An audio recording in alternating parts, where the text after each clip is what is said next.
Oh my God, guys. I'm feeling so shut down right now. Um, I don't know if you felt that way, but like you get this feeling in your chest and it's like it's that feeling you get before you cry, and it's like it's so heavy and I don't know. I'm not explaining it well. But anyway, so one of the things that I've learned about myself is that, and a lot of child victims of trauma, is that we can end up getting flooded. So we get activated in these emotional states and we get flooded. So my response is typically to just shut down and to push away whoever is triggering that state in me. I'm not saying like it's their fault. I'm just saying like that's the trigger. So I currently, the political situation is bringing that up quite a bit for me. Not necessarily what's happening, but more like people's responses to what's happening. I'm finding it very disheartening and frustrating and upsetting. That other people are so stuck in their paradigms that they don't see what's happening. Objectively happening. But if you consume certain sources of news, the way you filter stuff just gets really distorted. It's this is why I don't watch news or go to certain websites. But anyway, so one of the gifts of my there was a brief engagement that I had with someone, and he did something that completely blew my mind. So what I've learned is that like when I'm flooded, I need time and space to re-regulate myself.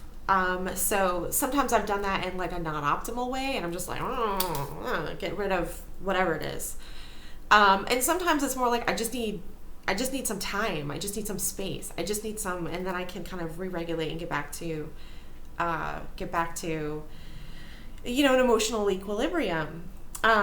Because but I don't seem to real time emotionally regulate. Like, it's more like I recognize, oh, I'm feeling this feeling, and then I've got to do a thing to help regulate it. Anyway, so what this guy did, I guess the person he used to be with, was somebody with a lot of anxiety. And so he must have learned this from dealing with her, which I'm so grateful for, because literally no one has ever done it to me. So he and my friend, we were standing in my friend's kitchen, and they were talking to me about food. And they were telling me that I don't eat enough, and obviously I'm like, obviously I do. Oh gosh, I'm so sorry. I feel those feelings. So anyway, they were telling me I don't eat enough, and I was starting to feel the feelings. And my friend said, oh no, she's shut down. And he turned me towards him, and he brought me in, and he held me, and he said, it's okay. I'm here with you. It's okay. You're safe. And so, it took, like maybe 30 seconds of him just holding me for me to come back down and re-regulate. And it was such a different experience because, particularly with my abusive ex, like, he just wouldn't stop. And then if I would try and push him away, like, he would tell me I was being emotionally abusive, and I just activated all the time, flooded all the time. I couldn't get him to stop, but I didn't want him to go away either, but, so I was like, there was a point at which he didn't even understand the concept of boundaries. And I think at one point I said to him, I was like, your sister has incredible boundaries. Like, she And after that, he started implementing that concept. But, he would just not stop. And if I tried to get distance to re-regulate, he would tell me I was stonewalling him, or that I couldn't accept that I was wrong, or, that I was unhealthy, and like all this stuff, and just piling on. And then I would reach a point where I would lose it. I couldn't get away from him. He wouldn't stop.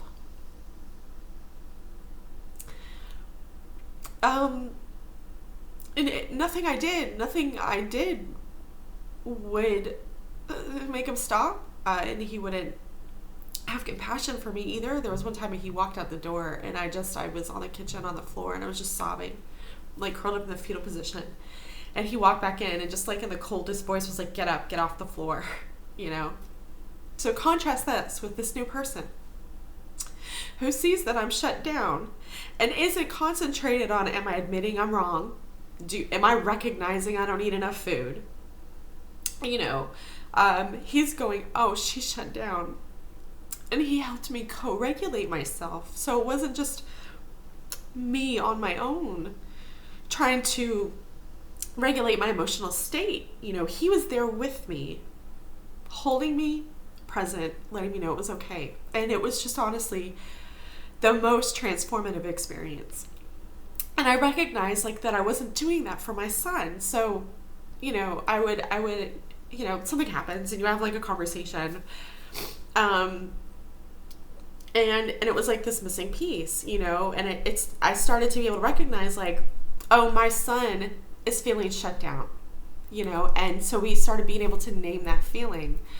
So if I'm talking to him about something and I'm like, oh, are you feeling shut down right now? Do you need a hug? Come here. Let's connect. And it's about connection. Maybe we don't, maybe we're not people who can real time self-regulate immediately. I'm not saying those people don't exist, but I'm not that person, and I know other people with that background aren't. So maybe we can't real time emotionally regulate, and maybe we can't real time, accept or admit something wrong, So maybe not in the moment I'm like, oh, you're right, I don't eat enough food, right? But maybe we're the kind of people that we post-process. We need time to think about a thing and kind of mull it over and come to a conclusion. It's not someone forcing us or trying to control or piling on. My ex-fiance's response, it was not from a primacy of rightness. It wasn't, oh, she's bad or wrong or unhealthy if she doesn't admit right now that she doesn't eat enough food. What was the primary focus was how I was doing. I'm a person that he loved and cared about when I was in distress. And so we stopped, and he brought me in. That's the most healthy experience I've ever had with a partner. And I didn't know it was possible. So I just wanted to take a moment and share that, because I don't think I'm alone. And I want to know, or I want other people to know, who maybe didn't know it was possible either. It's possible. Maybe we can't always regulate ourselves in the moment, but when you're with the right person, we co-regulate, Obviously we don't want to step into making someone else responsible for our emotional state, but if we can support and uplift each other, if it's coming from a partnership paradigm, if one person isn't constantly needing to be over the other, be right, be controlling, you need to agree, yada yada, all that stuff, you're wrong in all these ways. He didn't need me to be wrong in that moment. He didn't need me to recognize that. He was there for me. So sometimes we get stuck in those relationships because we're like, oh, maybe they're right. It's not about if they're right. It's not about if I can admit that I don't eat enough food or I don't eat enough protein. I, as a human being, get to be wrong about stuff. Okay? But if I'm with somebody who ostensibly loves me, they're telling me that they love me, then they should be loving. Their focus should not be so self-focused that it's on them being right. You know, it should be connection and relationship. Anyway, I hope you guys have an amazing Saturday. I'll talk to you next time.